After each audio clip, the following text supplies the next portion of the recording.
안녕하세요. 세상에서 가장 작은 책방 홍대 카페 본주리에 있는 원테이블 북스토어 예따 책방입니다.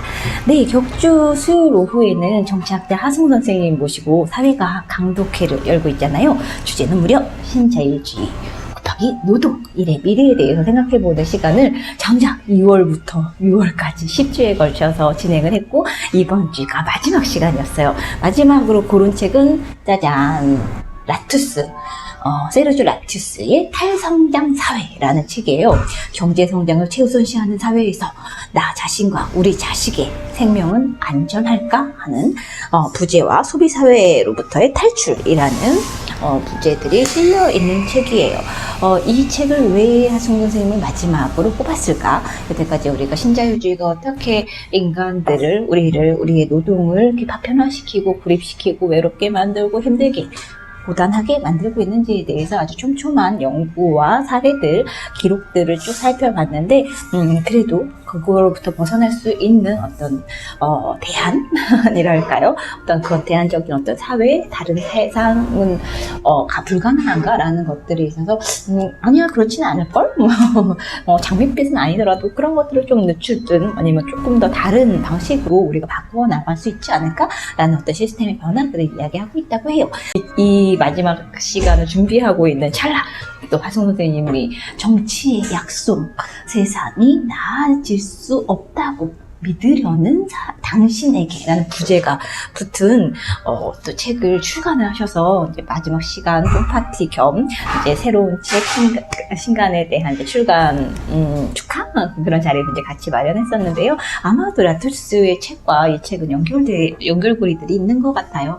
탈성장이라는 것은 뭐 대안적인 에너지부터 시작해가지고 쓰레기 문제, 다양한 현실 사회의 문제로부터 어떻게 우리가 새로운 세상을 구축해 나갈 거고 거기에 있어서 개인 그리고 사회는, 시스템은 어떻게 바뀌어야 하겠냐라는 그런 질문에 대해서 그래도 열심히 고민하시는 그런 해서 내놓으신 책이어서 예따에서도 막 예약 판매까지 하면서 이제 쭉 이것도 이제 다른 분이 제 책을 집에 놓고 왔더라고요. 다른 분이 이제 예약 주문하셔서 꾸러미로 담아놓은 책인데 이 책도 함께 나란히 보시면 좋을 것 같아요. 네, 하승우 선생님의 마지막 강의는 아니죠. 독서회였는데 인트로에서 설명, 달성장 사회 어떻게 설명하고 있는지 한번 보시죠. 마지막은 이 라투슈 책을 한 거는 뭐 이게 해답은 아니고요. 좀 고민 지점을 조금 고민해보자. 어쨌든 지금까지 저희가 쭉 봤던 게 이제 뭐 노동에 대한 개념 해서 이제 뭐 신자유주의 정치 경제 체제 보고 사실은 또 이제 그러면 거기서 좀 벗어날 수 있는 나름의 대안 해서 이제 저희가 고르나 뭐 이렇게 봤는데, 그리고 거기서 못 다뤄왔던 노동의 문제들, 또 한국 사회 약간 특수한 이 가부장제와 맞물려 있는 노동 착취나 뭐 이런 것들 같이 봤는데요.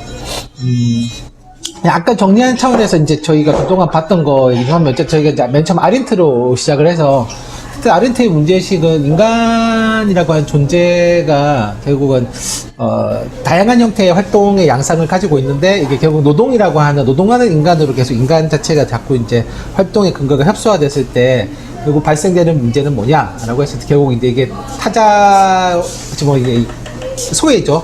소외와 타자로부터의 관계의 맺기가 사라지고, 사실은 그게 이 공적인 활동을 통해서, 이렇게 아렌트 개념 따지면 이제 액션이죠. 행위를 통해서 만들어지는 세계와의 관계 맺기가 끊어졌을 때, 그러면 인간은 어디에 발을 붙이고 살아갈 수 있을 거냐에 대한 저는 좀 약간 근본적인 질문들이었고, 사실 이제 세넥 같은 경우에는 어쨌든 신자유주의라고 하는 것들이 굉장히 혁신적인 것들을 얘기하지만 결과적으로 노동을 되게 유연화시키고 단기화시키는, 사실은 뭐 이정쌤 최근에 쓰신 걸도 뭐 어쨌든 대부분의 플랫폼 노동이라고 하는 게 이제 한국 사회 되게 화두인데, 한쪽에서 되게 이게 혁신이라고 얘기하고, 사실 이게 노동 착취의 다른 이름에 불과하다라고 하는 이제 그런 게 있는데, 어쨌든 이 기존 노동도 갈수록 더 유연화되고, 사실 어떤 면에서는 이제 이게 노동인지 아닌지도 되게 이제 모호해지는, 타다 이런 게 그런 게일 수 있겠죠. 그러면 여기서 이제 이런 문제들을 어떻게 할 거냐, 그리고 새로운 노동들이 가지고 있는 근본적인 불안정성 문제, 사실 또 예전에 프리캐리아트 많이 얘기되다가 요즘 또 프리캐리아트 얘기 약간 사라졌는데, 이 불안정 노동이라고 하는 게 또 우리가 어떻게 받아들여야 될 거냐, 그냥 이걸 혁신이라 이름을 퉁치고 나갈 수 있을 거냐, 그리고 좀 세넷이 던진 거는 결국 이런 것들이 가지고 오는 게 이제 사회적 결속이라고 하는 것들을 파괴하는 형태로 나가게 되는데, 그냥 이게 꼭 노동 영역에서의 힘듦과 문제, 착취 이런 것만이 아니라 결국은 이 사회적 결속이 사라진 세계에서 인간은 어떻게 자리매김할 수 있을까, 사실 약간 아렌트와 비슷한 문제의식이 가지고 있었던 거고, 어쨌든 뭐 그 뒤에 저희가 봤던 거는 그럼 이런 체제가 자연스럽게 도래한 게 아니라 사실 되게 이 소수의 기득권층의 합리적인 세계 전략이었던 거고, 뭐 그게 뭐 합의나 지주현 쌤이나 뭐 이런 사람들 통해서 결국 체계적으로 이게 강요된 건데, 그러면 우리는 그거에 대해서 어떤 식의 이 탈출 전략 혹은 출구를 모색할 수 있을 거냐. 그리고 뭐 고르 같은 경우에는 이게 그냥 단지 복합과 착취 문제만이 아니라 어떤 면에서 이제 생태계 위기와 그 다음에 이제는 뭐 비노동자, 비계급 이런 이제 전통적인 노동 양식으로는 설명 안 되는 노동이 출현하고 있는데, 그럼 이 사람들을 다시 프롤레타리화 시키면은 일종의 뭐 막스주의적인 대안이 완성되는 거냐 했을 때 이미 그런 시대는 좀 지나갔다. 자꾸 그런 틀로 현실을 들여다보려고 하는 게 사실은 출구를 못 찾는, 그럼 결국 어떻게 보면 이제 합의가 얘기했던 그런 거잖아요. 그러니까 그러니까 이 현 상태의 이 현상 유지를 누가 그렇게 되게 이해관계를 많이 걸고 있냐. 우리가 생각할 때는 기득권층이라고 생각하지만 사실은 어떤 면에서는 이제 노동자들이 사실 이런 현상 유지를 바라는 거죠. 지금 현상에서 조금 더 임금이 인상되는 것 정도가 바라는 거지, 뭐 막스가 얘기했던 대로 뭐 체제를 변혁시키고 혁명을 일으키고 이런 형태로는 이제 안 간다. 그리고 어쨌든 이 신자유주의라고 해서 뭐 우리가 뭐 권력을 시작으로 넘어가다 이렇게 얘기하지만 사실 신자유주의 유지시키는 굉장히 강력한 신자유주의 국가가 있는 건데, 그럼 이 국가를 변화시킬 전략을 하나도 안 찾고 그냥 경제 체제에서 계속 우리가 뭐 얘기하는 걸로 이게 의미가 있을 거냐. 지금 신자유주의 국가라고 하는 거에 대해서 우리가 어떤 식으로 조금 대응 전략을 짜야 되는 거냐, 뭐 이런 이제 되게 복잡한 문제였다. 사실 한국은 되게 이제 가부장제라고 하는 것들이 어쨌든 이 억압적인 질서가 또 있는 거죠. 그럼 사실 이게 약간 한국은 정치, 경제, 문화적으로 사실 다 합쳐져 있는 사실은 문제들을 안고 있는데, 그럼 이거를 어떻게 해야 될 거냐. 뭐 한 번에 퉁치고 지나가는 방법이 있으면 좋은데 사실 그런 건 되게 어려울 것 같고, 뭐 고르가 얘기했던 좀 그런 자율적 공간의 확보, 어찌 보면 이제 뭐 그거죠. 성장이 불가능한 사회에서 우리는 어떤 식의 사회 전략을 잡을 거냐 해서 고르는 일종의 이제 탈출 전략을 짜고 있는데, 사실 또 그거에 가지고 있는 약간 어려움은 약간 상이 되게 불분명한 게 있는 거예요. 제가 탈성장 얘기했다가 이제 이렇게 막 한 것처럼 그게 뭔데 뭐 탈성장 그럼 뭐 다시 원시로 회귀 약간 이런 식의, 그러니까 여기도 보면 이 탈성장 사회 체계도 보면 이제 이 탈성장이라는 개념 자체를 두고 사람들 되게 이 인식의 격차가 큰 거죠. 뭐 누구는 정말 이거를 막 무슨 뭐 모든 경제적인 활동 중단하는 걸로 이해하는 사람이 있고, 어찌 보면 여기서 라투슈는 그게 아니다라고 사실을 하고 있는, 되게 탈성장이라고 하는 건 되게 일종의 전략적인 선택이고 합리적인 선택. 그런데 과거처럼 뭐 그런 거죠. 이제 막스처럼 이렇게 하나의 모델을 우리가 이제 노선을 잡고 그렇게 가면 사회가 바뀌는 게 아니라, 어찌 보면 이거는 되게 이제 그러니까 구조적인 전략도 필요하고, 어찌 보면서는 개인적인 전략도 필요하고, 하나의 어떤 전환 모델을 던져서 그걸로 가는 게 아니라 사실 이거는 이제 만들어 가야 되는 모델로. 그래서 되게 다양한 형태의 활동들이 결합된 형태가 탈성장이지, 뭐 딱 하나의 목표, 좌표를 찍어주고 일로 가면 탈성장 이렇게 얘기하기는 되게 어렵다라고 하는 얘기를 사실 이 책에서 조금 이제 설득하는 거죠. 뭐 이렇게 우리는 탈성장이라는 말 자체가 너무 어려우니까 사실 이 제목도 탈성장 사회 이렇게 이제 붙여준. 그냥 탈성장에서 제목부터 사람들이 안 읽었을 거예요. 더 안 읽었을 거예요. 근데 어쨌든 탈성장 사회라고 붙이고, 사실 이 책에서 좀, 그러니까 사실 저도 이제 책 쓰면서 되게 고민이 들었던 게, 그러니까 이 책도 보면 앞부분에 보시면 이제 로마 클럽 그 성장의 한계라 보고서 얘기가 좀 나오거든요. 이게 72년도에 나왔는데, 보면 이제 이 시나리오가 이제 세 가지 시나리오를 제시하거든요. 로마 클럽이. 어쨌든 2030년까지 2040년까지 2017년까지 이런 시나리오 세 개를 놓고, 어쨌든 이 재생 불가능한 자원의 위기 때문에 문명이 붕괴하는 시기 2030년, 그 다음에 환경오염에서 발생한 위기로 문명이 붕괴한 시기가 2040년, 세 번째 시나리오 식량 위기 때문에 문명이 붕괴한 시기 2070년. 그러니까 뭐 사실은 로마 클럽의 입장은 2070년에 좀 인류의 마지노선이다인 거고, 저희가 봤던 이제 뭐 1.5도 보고서 작년에 합의했던 1.5도 보고서는 사실 2050년 생태적인 한계선으로 이제 잡고 있는 거거든요. 근데 이것도 뭐냐면 그냥 지금 상태로 쭉 가면 그 2050년이 아니라 사실은 되게 열심히 노력했을 때 2050년까지 변화를 얼마 정도로 지구 생태계 변화를, 기후 변화를 억제할 수 있을 거냐, 이제 이거를 얘기하고 있는. 그러니까 이미 사실 많이 시간이 지나갔다라고 보는 게 있습니다. 그래서 어쩌면 이제 그 라투시 얘기는 그런 거죠. 그러니까 이게 뭐 우리가 되게 성장할 거냐 말 거냐 이걸 가지고 지금 선택하는 논의가 아니라 이미 심각한 위기는 발생해서 진행이 되고 있고, 이 진행되고 있는 거에서 어떻게 우리가 좀 사회를 전환하는 거를 잡을 거냐. 그러니까 뭐 탈성장이라고 하는 게 단순하게 뭐 어떤 경제적으로 뭐 어떻게 보면 뭐 전략을 바꾸는 이런 게 떠나서 사실은 좀 새로운 세계로 건너가기 위한 징검다리 같은 것들을 만들어야 된다. 그러니까 이게 그냥 A, B의 선택이 아니라 사실 지금 아주 적극적으로 탈성장 전략을 추진해야지만 위기라고 하는 것들을 조금 대응할 수 있는 상황을 하는 거예요. 그래서 책에 보시면 2007년도에 이제 라투슈가 프랑스 정부에 이제 10가지 정책을 제안을 합니다. 그래서 뭐 생태 발자국을 지속 가능한 수준으로 회복시킨다. 74페이지에 보면 있는데 10가지 프랑스 정부에 제안한 10가지 정책이 이제 생태 발자국 회복하는 거, 환경세를 도입해가지고 어쨌든 지금은 사실은 환경 비용을 전혀 고려하지 않죠. 지금도 뭐 한국 보시면 제주도 지금 완전 난개발 들어갔는데 지금 보면 제주도 진짜 어이가 없어요. 막 그 비자림로도 보면 그 소규모 환경 영향 평가했다고 하는데 완전 다 사기로 하고, 지금 제2공항도 보시면은 이제 원래 1공항 확충 방안인데 이거 그냥 보고도 알아서 폐기해버리고 이거밖에 대안이 없다 뭐 이런 식으로 이제 막 하고 있는. 성산이 사실 보면은 진짜 이 제주도에서 이렇게 제주시 쪽은 완전 다 개발됐고, 이제 서귀포도 이제 사실 중국 자본 들어서 엄청나게 개발됐고, 일출봉 앞에가 이제 그나마 좀 이제 남아있는 지역인데, 이제 거기를 지금 제2공항 부지로 하겠다는 거거든요. 근데 아직 제2공항인데 요즘 보면 또 떠오르는 게 이제 공군기지인 거죠. 그러니까 사실 당정에 해군기지 있고, 이제 성산에 공군기지 만들어서 약간 동아시아 전 초기지처럼 만들려고 하는 하여튼 그런 게 있는데, 하여튼 환경 비용을 전혀 외부 비용으로 이렇게 제껴놓고 전혀 고려하지 않는 상태인데, 어쨌든 이 라투슈는 환경세를 도입해가지고 환경비를 내부화시켜서 사실 뭐 하려고 하면 교통량을 좀 줄여야 된다. 이 교통체계라고 하는 게 너무 많은 뭐 이산화탄소를 배출하고 사실은 개발을 하고 있는데, 교통량을 줄여야 되고, 그 다음에 뭐 제반 경제적인, 정치적인, 사회적 활동을 제지역화 실시한다.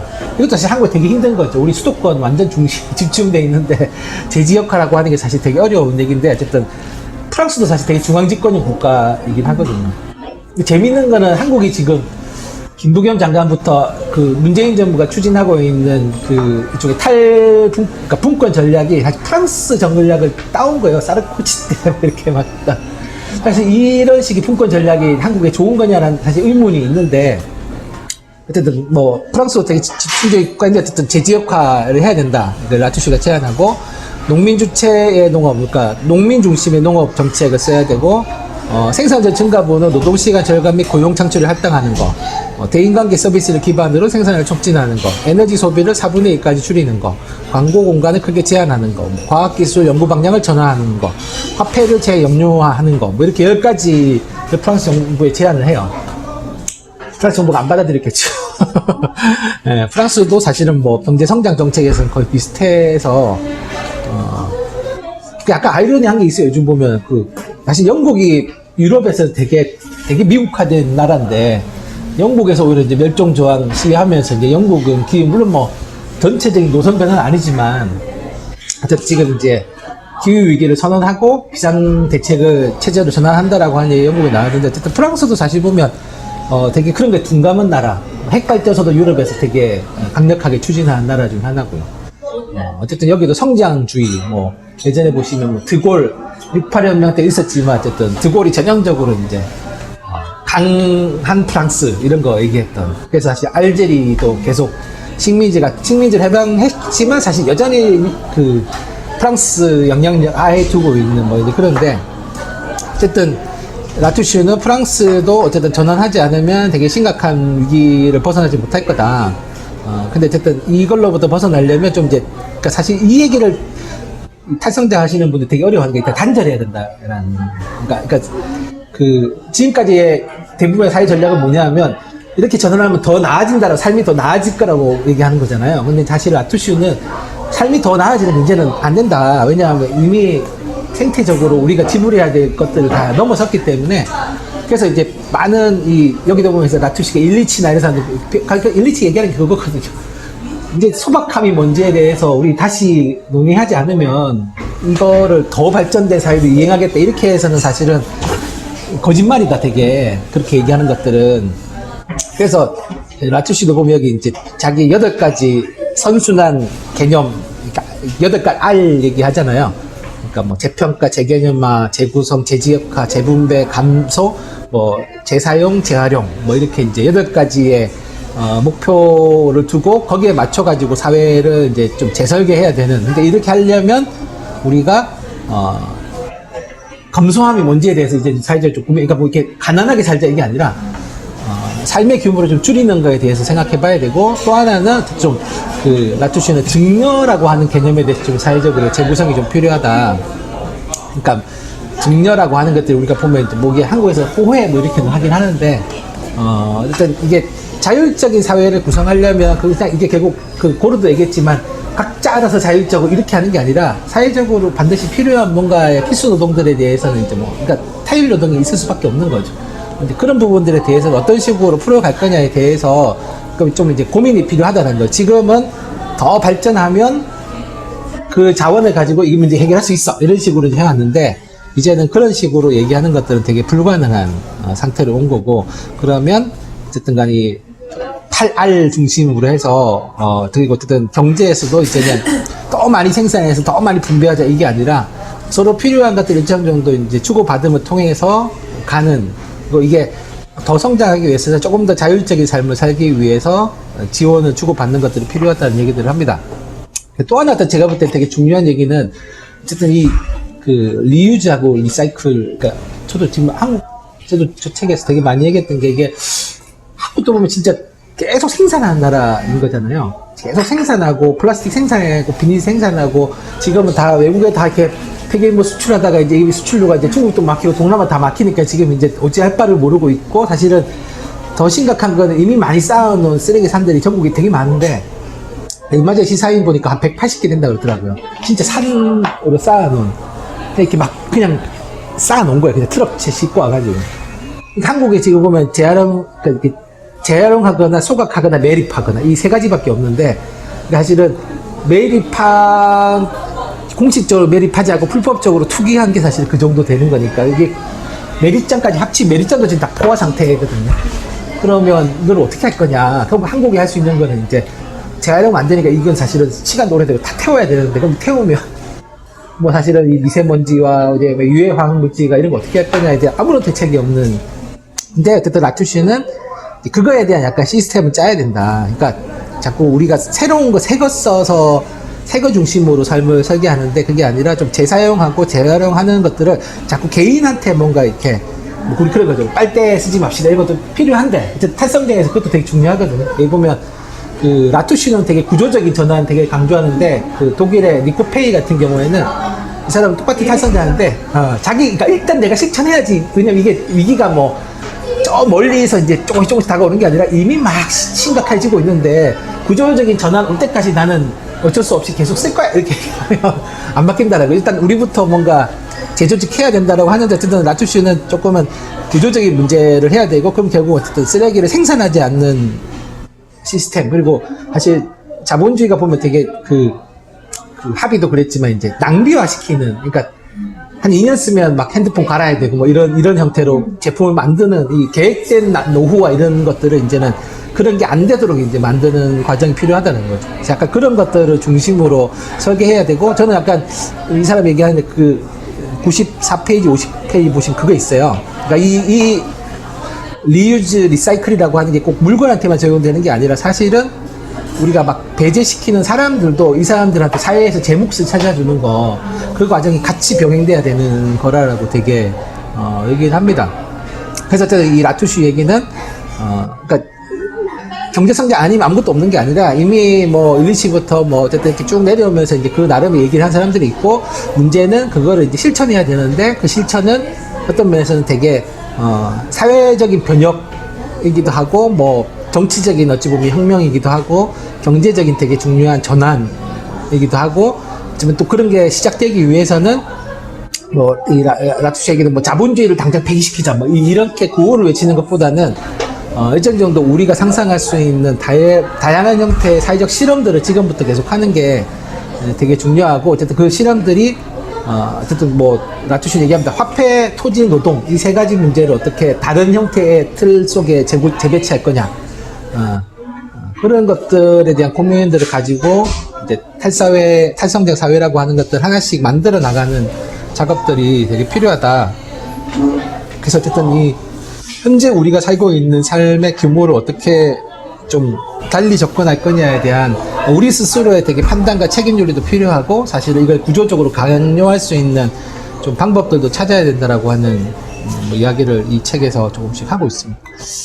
그래서 뭐 저희의 고민이 그거였죠. 신자유주의에서 그럼 일과 노동이라고 하는 게 사실은 인간을 더 인간답게 살 수 있는 방향이 아니라 이렇게 자꾸 그렇지 않은 방향으로 오고 있는 거고, 그랬을 때 결국 이제 뭐 이제 선택의 기로인 거죠. 뭐 이게 그냥 단지 착취의 문제만이 아니라 뭐 생태적인 위기와 어쨌든 뭐 이런 것들을 염두에 더 이상 어쨌든 이 꼭 생태적인 거 아니더라도 이제 더 이상 이렇게 생산한다라고 하는 게 사실은 유지 불가능한 뭐 여기다 뭐 화석연료 고갈까지 따지면 이제 사실 더 또 심각해지죠. 그렇게 됐을 때 그럼 우리는 어떤 식의 조금 선택을 할 것인가에 대한 좀 사회적인 고민, 판단 뭐 이런 것들이 이제는 필요하다라고 얘기를 하는 책이라서 지금 저희도 뭐 이렇게 10회차 공부 모임에 끝나지만 우리는 나름의 어떤 식의 조금 실천과 고민들을 모을 수 있을 거냐에 대한 그리고 한국은 너무 이제 성장 중심의 사회, 그러니까 성장해서 배분한다, 분배한다 이게 너무 이제 확연하게 돼 있는 사회인데 내년 총선도 그렇지 않을까요? 내년 총선도 사실은 뭐 이미 던져놓은 게 워낙 많고 다 어디 개발하고 지금 뭐 제주도 제2공항에 새만금 공항에 울릉도 공항에 흑산도 공항에 우리는 무슨 공항을 심시티도 아닌데 그냥 한 번 쓰고 버릴 것도 아닌데 지금 4개 빼고는 다 적자거든요. 15개 중에 사실 4개에서 흑자를 걷어서 나머지 공항을 유지하는 건데 4개를 더 추가하는 근데 되게 곱대래요. 울릉도는 울릉도는 공항을 만들려면 매립해야 돼요. 근데 매립토가 어마어마한 규모로 필요하거든요. 흑산도는 공항을 만들려면 흑산도의 산을 깎아야 돼요. 그래서 내가 야, 흑산도 흑을 비행기로 운송해서 울릉도에 매우 꿀려는 거냐? 뭐 이렇게 이게 농담으로 얘기하긴 했죠. 어쨌든 이게 진짜 그러니까 흑산도는 사실은 산을 건드려야 되기 때문에 여기를 건드리는 순간 흑산도 외가지에 대한 있고 울릉도도 사실은 이걸 매립해야 되는데 매립토가 진짜 어마어마하게 왜냐면 약간 바다 쪽을 이렇게 매립해야 되는. 근데 문제는 또 워낙 기후가 섬 주변에 보면 이렇게 기류가 불안정하니까 또 큰 거는 안 되고 50인승 경비행기거든요. 그래서 도대체 50인승 경비행기 하루에 몇 대 왔다 갔다 하려고 이 공항을 600억, 450억 들여 만드는 걸까? 뭐 새만금 공항은 거의 1000억 넘게 들어가는 거고, 뭐 제주공항은 뭐 4조 넘게 들어가는데 지금 너무 많이 막 해놨는데 여기 말고도 지금 뭐 부산도 지금 다시 동남권 신공항 얘기 또 나왔고 거기도 어쨌든 뭐 원래 김해공항 확충했는데 만약 거기 만들면 또 늘어나죠 공항이. 그래서 야, 한국은 도대체 공항을 몇 개나 만들려고 하는 건지는 모르겠는데 어쨌든 그게 다 총선 공약인 거죠. 이거 해서 지역 경제를 부흥하겠다. 다 부흥이다. 그러면 성장시키겠다. 이 전략이 있고 사실 그렇게 해야지 표를 받을 수 있고 실제로 또 보면 그렇게 표를 사람들이 주는 거죠. 인천시장에 안상수 씨가 강화도에 국회의원 나오면서 했던 게 뭐 물길이 열린다, 뭐 바다가 열린다, 뭐 땅값이 오른다, 뭐 이렇게 포스터 만들어서 당선됐거든요. 실제로 40%인 거 얻어가지고. 진짜 그거 보고 제가 와 경악했는데 저 인천시를 완전 빚더미 올려놓은 사람이 안상수였는데 그 사람 국회의원 또 나오면서 또 그런 걸 했는데 되게 신기하게 사람들 다 찍어줘. 그러니까 한국은 이제 그게 되게 유효한 득표 전략인 거죠. 제가 볼 때 문재인 정부가 최근 막 이렇게 완전히 돌아선 것도 내년 총선 때 약간 압승하겠다 약간 이런 것 같아요. 그래서 이제 지역마다 지금 선물 한 보따리씩 막 저희 동네도 뭐 강호축이라고 해서 이제 강원도로 연결되는 철도를 만든다고 지금 막 하고 있고 각 광역자치단체가 뭐 부산은 무슨 해저도시 뭐 이런 것도 있고 그 제2공항길은 안 떠올랐는데 원래 옛날에 목포랑 제주도를 해저 터널로 연결하는 것도 있었어요. 그 이낙연 지사 시절에 그 앞 시절에 박준영이라는 사람이 했었는데 그거 하면 근데 그 세계 최초기 때문에 이 해저 터널의 기술을 우리가 원천 기술을 축적한 외국으로 수출했으니까 뭐 이런 어마어마하게 지금 SOC 사업들을 찾고 있는데 요즘은 이 사람들이 기획서를 써가지고 지방정부에 줘요. 코르테즈가 했던 그린 뉴딜이 주목받았던 게 그거거든요. 그러니까 코르테즈 생각은 일종의 재생에너지가 앞으로 필요한 부분들, 이 탄소제로를 만들 수 있는 형태의 산업들에 대대적인 투자를 하면 이걸 통해서 일자리를 만든다라는 구상이에요. 그래서 사실 대규모의 재정 투자를 염두에 두고 있는, 뭐 그래서 약간 이제 의문을 표하는 사람도 있고, 결국 저거는 약간 사실 이렇게 비교하면 너무 안 좋은데, 어쨌든 이명박이 녹색성장 기본법 이런 걸 만들어서, 그러니까 외국에는 이명박이 되게 괜찮은 인물로 알아요. 괜찮은 단어만 갖다 썼어요. 예, 아니, 왜냐면 그린 뉴딜이라고 하는 게 사실 이명박이 연재했을 때 그린 뉴딜이라는 단어를 썼었어요. 정부 보고서에도 뭐 있어요, 그린 뉴딜이. 그린 뉴딜이 처음 만든 단어가 아니라 사실은 뭐 세계 녹색당에서도 그린 뉴딜 썼었고, 미국의 녹색당 했던 뭐 그 질 스타인도 사실 그린 뉴딜 이미 한 2010년도부터 그린 뉴딜 써왔었고, 그러니까 이제 뭐 그게 되게 괜찮은 거예요. 구호로서는 되게 괜찮은 구호. 근데 이제 문제는 뭐냐면 어쨌든 이거를 그래서 어떤 방향으로 써야 될 거냐인데, 그러니까 저도 예전에 뭐냐면 약간 이게 토건국가 이런 개념이 있었거든요. 그 일본에서 이제 토건국가라고 했던 건 뭐냐면 건설업 규모가 경제 전체 규모에서 차지하는 비중. 그래서 한국도 사실 보면 이제 토건국가에 속하는, 그런데 한국은 제가 최근에 이 책 쓰면서 이제 자료를 봤는데 건설업 비중은 많이 줄었어요. 근데 이게 약간 이게 딜레마는 뭐냐면 우리가 만약 건설업이 차지한 부가가치 비중을 줄어든 건데, 건설을 하는 방식이 좀 바뀌었어요. 뭐냐면, 예전에는 건설사들이 직접 투자를 하는데 지금은 안 하잖아요. 다 파이낸싱 회사 이걸 구성해가지고 자기 돈으로 하는 게 아니라 자기 자본 한 3% 넣고 나머지 다 투자받아가지고 사실 사기치는 거죠. 그래서 망하면 이 사람들 망하는 거, 자기들은 그냥, 다 만들었으니까 우리는 돈치기 떠나고 약간 이런 거거든요. 근데 이거에 보면, 그러니까 사실 기주영 쌤이 얘기하는 것도 있지만, 어쨌든 신자유주의에 보면 한국이 IMF 겪으면서 금융자본의 영향력이 사실 되게 커진 거고, 실물 경제보다는, 그리고 은행들도 뭐냐면 이제, 원래 한국 보면 모든 기업이 다 부채 비율이 많잖아요. 자기 부채 비율이 300%, 400% 기본으로 가지고 있는데, 옛날에는 이게 문제가 안 됐는데, IMF로 이제 은행들이 다 그런다는 거죠. 이거 부채 비율 줄여라. 어떻게 줄이냐? 정리해고 해라. 뭐 이런 구조조정해라. 뭐 이런 식으로 이제. 근데 이게 사실 보면 이게 약간 주주자본주의화되는 한국이. 근데 그래서 사실은 이게 되게 저도 그래서 부산이나 이런 데 되는 거 보면 이게 한두 세력이 얽힌 게 아니라 사실 전문가 그룹, 그러니까 이 건설 자본과 이런 금융 자본의 철저하게 이해관계 대변해주는 전문가 그룹이 있고, 그 다음에 또 이 사람들하고 연결되어 있는 언론사들이 있고, 그 다음에 건설사, 금융자본, 그 다음에 또 이 지하경제 있는 사람들, 그 다음에 정치인들, 뭐 이렇게 막 되게 엮여 있는 거죠. 그러니까 이게 제가 볼 때 한국에서 그린 뉴딜 하더라도 이 사람들은 이걸 또 어떻게 산업화 시킬 거냐. 마치 삼성이 갑자기 태양광 발전 단지를 막 2만 평씩 만들 이런 거에 관심 가지는 거는 이제 이게 얘들은 그런 데 민감한 거죠. 돈이 투자되는 방향으로 이제 언제든지 업종을 바꿀 수 있는 이제 그걸 하는 건데, 그러려면 사실은 이제 이게 그냥 경제 구조만 바뀌는 게 아니라 이거와 결탁되어 있는 정치적인 세력들을 좀 속가 안 내면 결국은 이렇게 얘기한 게 맞아가지고 마치 좋은 일 하는 것처럼 하면서 사실은 뭐 마치 예전에 송년탑 이런 거 하듯이 지금 제가 볼 때는 이제 재생에너지 명분으로 사람들 막 쫓아낼, 실제로 지금 농촌에는 되게 많거든요. 저희 동네도 뭐 수상태양광, 갑자기 수상태양광한테 그래가지고 지금 막 삭발하시고 뭐 또 뭐 폐기물 처리자 갑자기 들어온다 해가지고 이제 이게 필요한 시설인데 얘들이 손이 닿으면 이게 다 주민 의견도 안 듣고 뭐 합의를 안 거치고 가니까 주민들이 다 반발할 수밖에 없는. 그리고 이 과정에 대해서도 뭐 이게 투명하면 사람들이 이제 이거를 수용력이 생기는데 뭐 전혀 정보도 안 주고 그냥 뭐 막 밀어붙이니까 이제 뭐 지금 저희 동네도 뭐 삭발 투쟁하고 막 이런 상태거든요.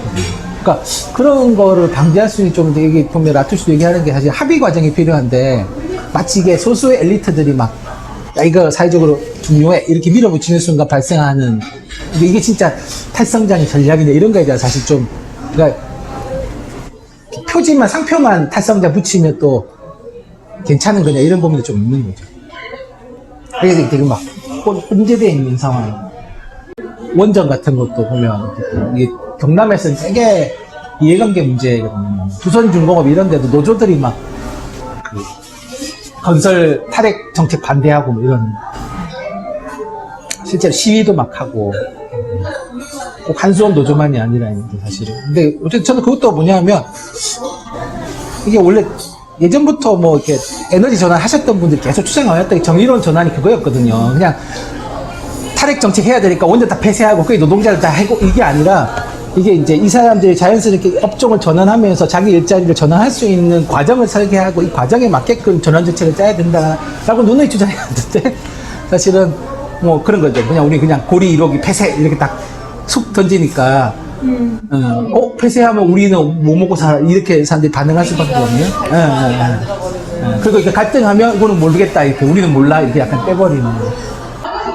그래서 저는 어쨌든 라투쇼 얘기하는 것도 이게 그냥 소수 엘리트들의 막 딱 모델화 시켜가지고 이거 모델로 쫙 가면 다 돼 이렇게 하는 거 되게 위험한 선택일 수도 있고 사실은 사회적으로 좀 이거를 이제 수용해 나가는 과정들 그리고 그냥 이걸 뭐 중앙정부가 막 이렇게 휘어잡고 막 추진하는 게 아니라 여기도 대지역화라는 말에 대해서 반복되는 이게 이제 정치도 그렇고 뭐 어쨌든 경제도 그렇고 좀 지역화시키는 방향으로 가야지만 조금 이게 사회적으로 지속 가능할 거다 뭐 이런 좀 한국은 되게 그렇지 쉽지 않은 상황인 것 같아요.